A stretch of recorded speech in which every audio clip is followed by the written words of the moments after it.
Mari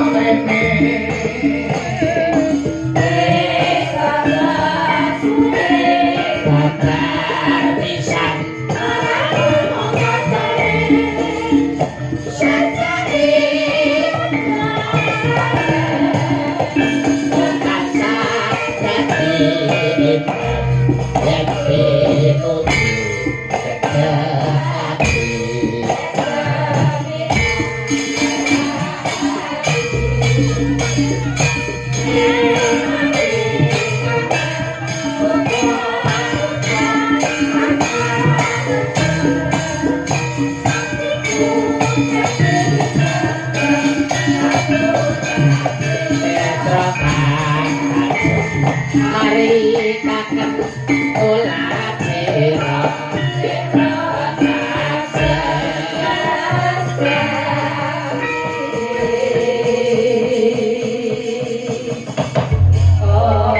Assalamualaikum warahmatullahi wabarakatuh. Selamat malam Duniken. Waalaikumsalam warahmatullahi wabarakatuh. Sugeng dalu Mas Bayu. Iso melu ya sing didanguhi Mbak Niken kok iso. Wong awake iki wong Islam nek wong uluk salam ya dijawab kok iso. Apa kabeh nek uluk salam wajib dijawab? Lho, wong Islam nek wong uluk salam kudu dijawab. Enek salam sing gak wajib dijawab. Salam apa iki? Imam karo makmum pas takiyat akhir mari imam assalamualaikum makmum waalaikumsalam. Oh, kok enek sing ngono kuwi ya ditulis karo malaikat. Piye? Pucuk. Mbak Niken. Iya Mas Bayu. Alhamdulillah bisa ketemu lagi, ketemu meneh. Alhamdulillah Mas Bayu, semoga Mas Bayu sehat selalu panjang umurnya. Amin. Tambah jembar atine, Amin. tambah sabar. Amin, Nduk. Wah, niki wae kula nderek jenengane nggih rati-rati sedih hasilnya. Lah kok susah ki ngopo? Aja sedih to, Nduk. Nggih kelingan napa Mbah Hanom kan wingi kan nate napa jenenge sanjang to teng kula. Anu tak anteni Nduk, mengke anu dolan ning gone Solo. Nggih, heeh. Kok dereng mriko. Nggih, heeh. Tapi dereng Bapak ya Nduk diapura. Sing penting donga ya Mbak Niken. Doa panjenengan sing disuwun. Nggih. Sipah ya Bapak ya ndongake panjenengan. Panjenengan ya saya kondang, saya laris. Amin. Semangat lagi ndongake Mas Yuda ya ngono saya kondang, saya laris. Amin. Lah, aku. Mbak Niken. Nggih Mas Bayu. Niki ujupe ngunduh mantu. Nggih, manten. Sampeyan ndongake apa ro mantene? Wong nek wis isih suci kaya Mbak Niken iki dongane mesti mandi. Nggih. Wong kulino ibadah kaya Mas Yuda dongane ya mesti mandi. Lah, aku. Mbak Niken ndongake apa kan? Oke, niki mantene namine sinten Mas Bayu? Jangkrik. Aku ibu aku mesti meneng. Mas Fahrul kali Mbak Feni. Oh, Mas Fahrul kali Mbak Feni. Semoga jadi keluarga yang Iki sudah tadi sudah foto sama saya. Iya, semoga menjadi keluarga yang sakinah mawaddah warahmah. Semoga berbahagia selalu, yang penting sehat selalu. Semoga cepat diberi momongan dan bisa terus sampai akhir hayat nyamat yang memisahkan. Amin. Ya mesti mandine wong kiai kulino prihatin. Nduk Niken. Nggih, dalam Mas Bayu. Kula wis ngantu-antu ketemu kapan melih karo Nduk Niken. Para pamriksa ya wis ngenteni Nduk Niken Salindri lho. Piye nek wis dinteni ya kudu diati-ati, suarane dijaga sing becik. Nggih to Mas Yuda. Saestu nggih wong Mbak Niken niku cara sak menika cara kembang nembe mekar-mekare, cara bintang nembe bersinar-bersinarnya. Jaga swara, jaga srawung. Nggih. Nek panjenengan srawung Seniman Sriwati kaya Ibu Waranggono kaca pengerawit wis pas. Nggih. Srawung karo Mas Yuda ya wis pas. Trep, Yo Pak. seniman yo kiai. Sing penting aja srawung iblis. Oke, laras-laras. Sapa kok enak wong jedok iki sapa kok? Piye to kowe iki maksudmu ya piye? Masuk kowe jak omongan, niki jak omongan mosok aku ora. Lah terus karepmu piye? Paling urip teko opong. Ora kecampur piye ditekoki. Lah mula kita. Oh, nggih. Nggih, Om Yudo, gimana Mbak Niken. kabarnya? Alhamdulillah kula pinaringan sehat. Alhamdulillah. Jenengan nggih sehat nggih. Amin, aku juga sehat Om Yudo. Nggih, dilancarkan segala urusannya. Pangestune ya Om Yudo. Nggih, pangestune. Aku mesti ndak tahu ketemu sampe nih jadi ya aku kangen. Kangen. Tapi lek ketemu ngene iki nah dhewe nah kaya wis ayem ngono. Alah ibarat iki kaya mas karo adik. Aku karo sampean iki ibarat kaya mas karo adik. Nek kono ana sliramu nek kene mesti ana aku. Iya kaya aku karo Mas Bayu. Kaya emas karo adik. Ya, ing antarane sampean karo aku ya Mbak Niken ya. Ibarate iki kaya renggang gula kumepur pulut batang dingkang sarikmu pinara sasra. Ateges kelet banget ngono. Kelet banget. Ora iki. Kelet toyo Wong arepe iki jenenge iki. Nek dilus-lus kudune seneng lho ana wong dilus-lus iki. Dilus-lus iki kudune seneng. Wong dikaplok dilus-lus. Makanya ini juga chemistry, seharusnya kamu itu tahu, seharusnya kamu itu paham. Ada sesi di mana aku bertemu dengan Mas Bayu dan aku mengucapkan salam kepada Mas Bayu. Di mana aku bertemu dengan Om Yudhil terus kangen-kangenan ngomong karo itu. Tapi iki gentenan. Orang terus sampai ini moro-moro. Ini dia melecehkanku loh. Melecehkan kowe. Lah kuwi lho dianggep apa wong kowe rono tak tono rono Lah iki apa? Lha iki apa? Iki apa wong kowe iki? Lah aku apa? Lho, piye to?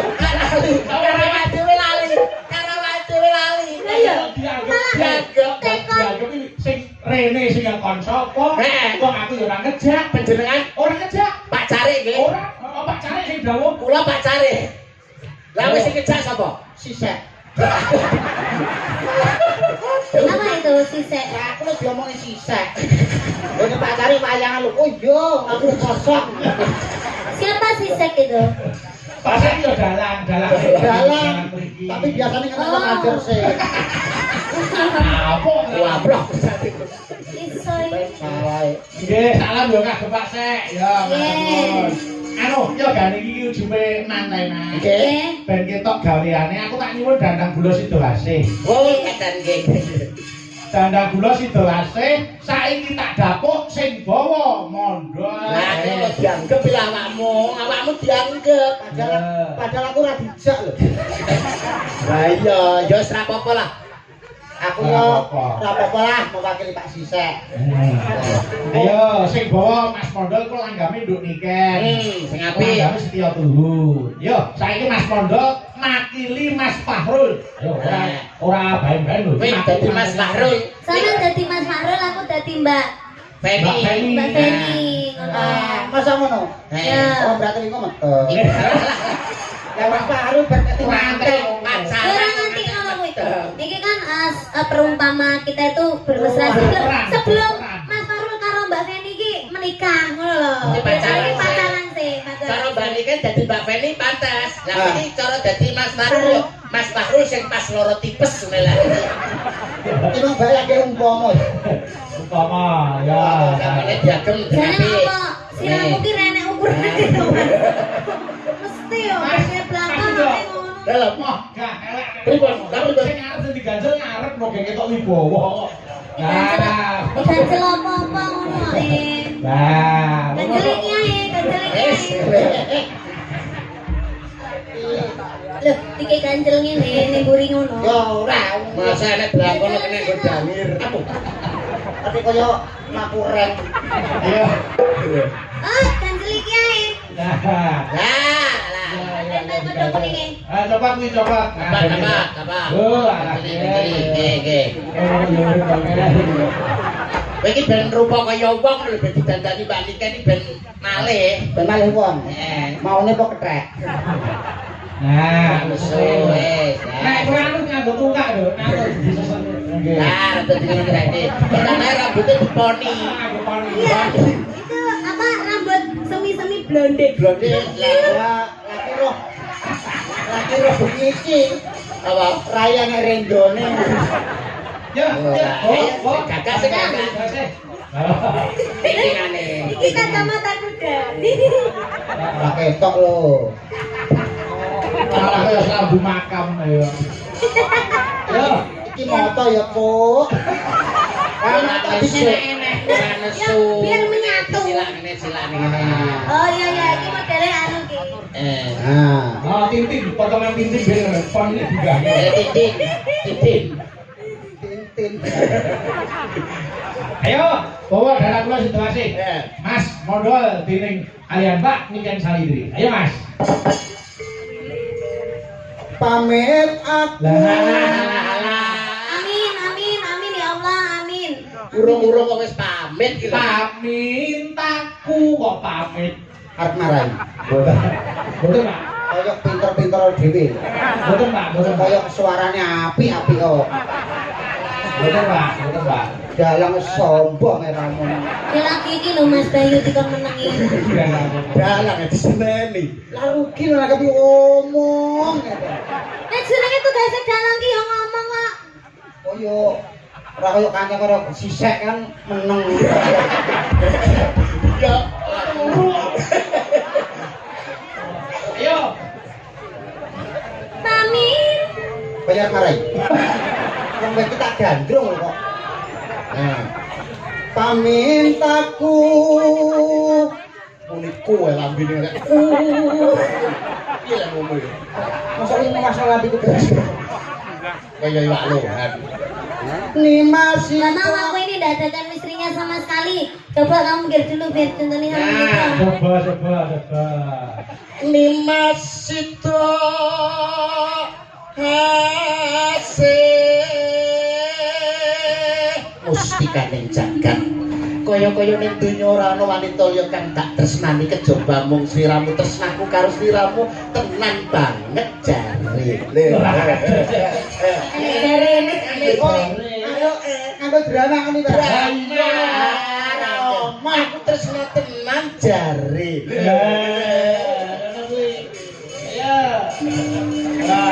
Jare. Omong sih. Jare. Ayo. Cahayu tenan jare. Teman-teman dah hilang. Piye rasane piye rasane? Rasane piye, Dok? Alah, sopek karo cah kowe. Ya galungan dek. Dodol apa ya? Nimas itu ase. Aku tresno tenan jare.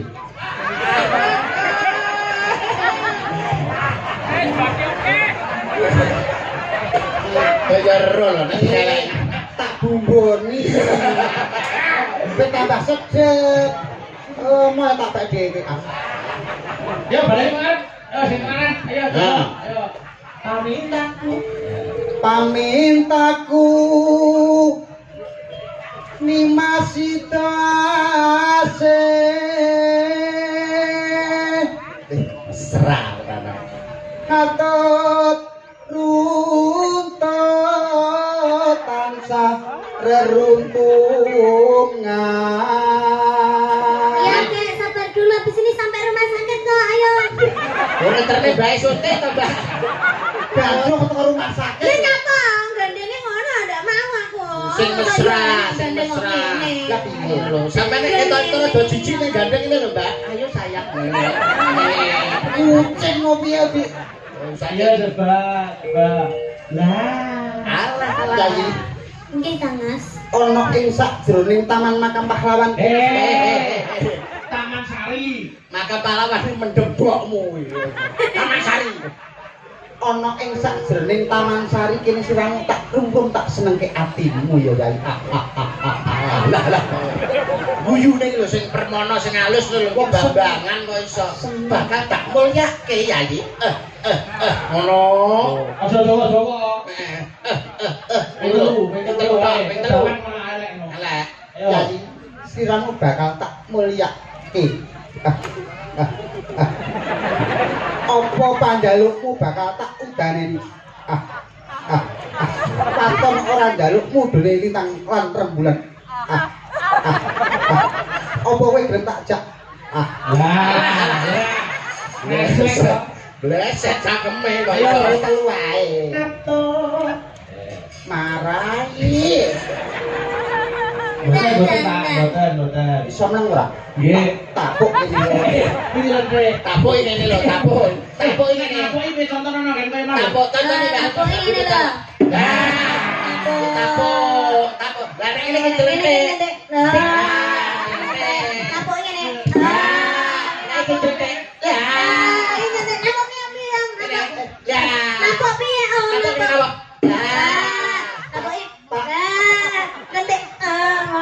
Cik. Cari. Tarik. Mangke tambahi lho. Rai ku ajur. Ora ajur ya wis ajur dhewe kok. Ayo.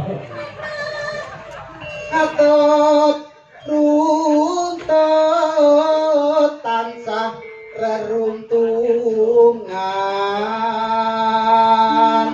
Wis ora usum Covid lho ya.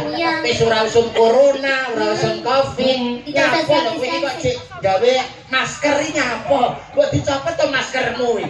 Aku masker so. Lah putih-putih pro masker. Iki untu, Cuk. Arep-arep prongos iki kok. Ya ora kok. Kuwi jane ora merongos. Kan apa, Mas? Ning raine kemunduran. Lah. Ayo. Arep Pak. Di sini.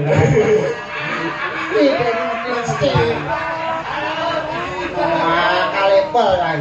Yo. Sarino.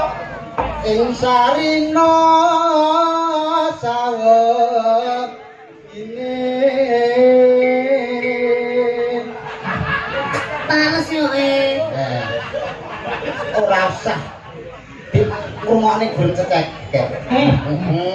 Pas rapopo penting tresnaku marang siramu ora kena digambarake. Upama dibelah dadamu, Upama dibelah dadaku isine ming jenengmu ken saling. Oke, sesuk nek boleh masak tak bedah sajane. Oke, siap. Yo, datang kinggang sarambute. iso sak rambute. datang kingkang sarambut. Hup, ngono lho ya. Datang kinggang sarambut. bume rasa. Datang kinggang sarambut. Wes. Datang kinggang sarambut. Wes. Ora wis datang kingkang sarambut. Cep. Ngono. Datang kinggang sarambut. Aman. Ada radio orangnya bablas. Mesti muni. Apal aku karo trondol iki. Cep. Halo. Lanang ra iso. Yo, halo. Sawi ati kuwi. Lamun adoh caketing ati. Dilarang ngancing ya. Dilarang. Cedak.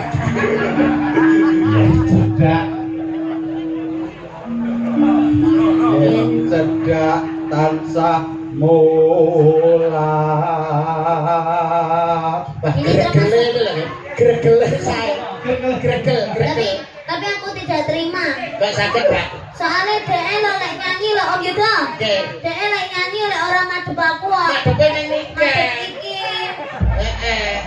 Kamu madhep sini nggak boleh. Iku iso nangis. Iki lho nyapa kok malah nangis sih lho. Kok ditanggap larang-larang karo pacare kaya. Yo, tutuke. Ayo. Asik. Aku wis prostot. Kok jaluk iki lah. Wis ganti liyane kok pangkat jaluk. Tutup nang ilmu dilarang jone. Ya, ngancing dong. Tapi sampean sing gandrung gede, Mbak. Ini lho gandrung lho. Gandrung lho. Welek yo wajahe luwih ngancing. Kurang anjing yo saya. Madhep rene lho, kok. Ganteng itu yang ini. Apa tutupnya gimana? Sido. Asik. Sita asik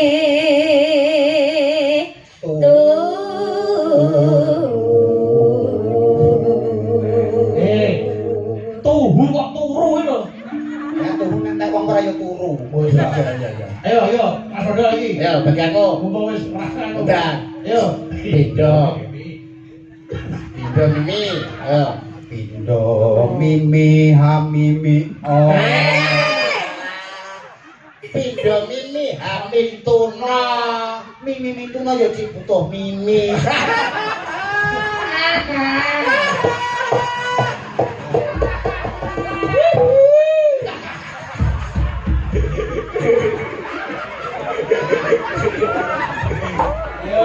Indo mimilan mintuno ayo barang Yo Mas Prodol. Ketika kesempatan lah. Nimas ana tepi wajib. Aku kok barangnya. Ngapa? Aku kulino ngaji. Lah wajib kok wajib. Lah ngopo kulino ngaji? Padha karo Apa kulino ngaji? Apa hubungane ngaji karo ngaji. Ngaji. ngaji? Padha karo bak mati di akhir ayat. Bak mati di akhir ayat Jenenge kol-kolah kubro. nek wajib. Wajib. Pak cari. Cari ora kol-kolah. Ayo. Sido asih bebrayan.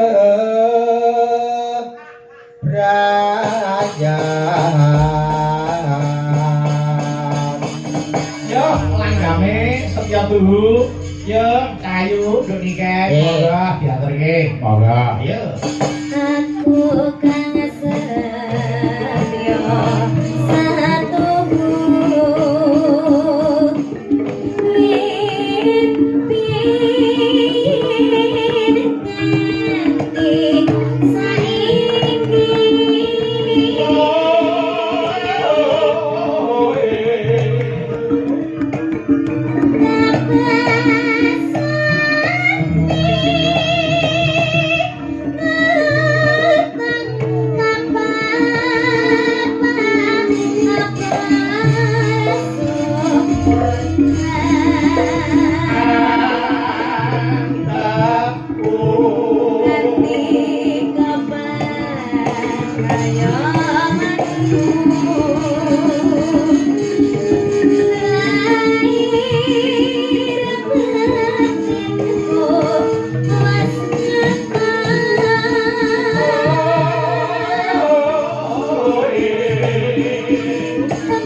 Nongeng kok aku nyapa musuh wong wedok kok donya.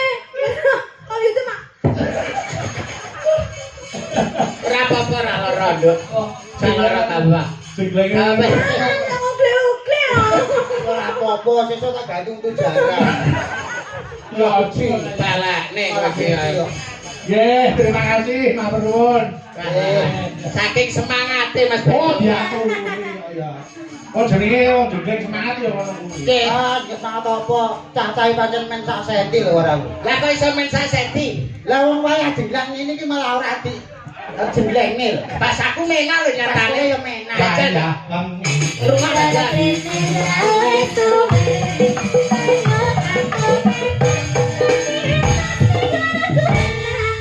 Enak ngono lho Pak. Ayo berani kan ngomong menak. Lah kowe jajal dah.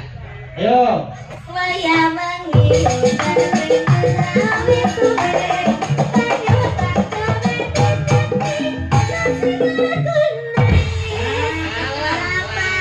Kecepatan kowe. Kecepatan rada ngenteni. Apa ngenteni? Iya. Oh, ya wis. Ayo coba. Wayah Bang. mengilu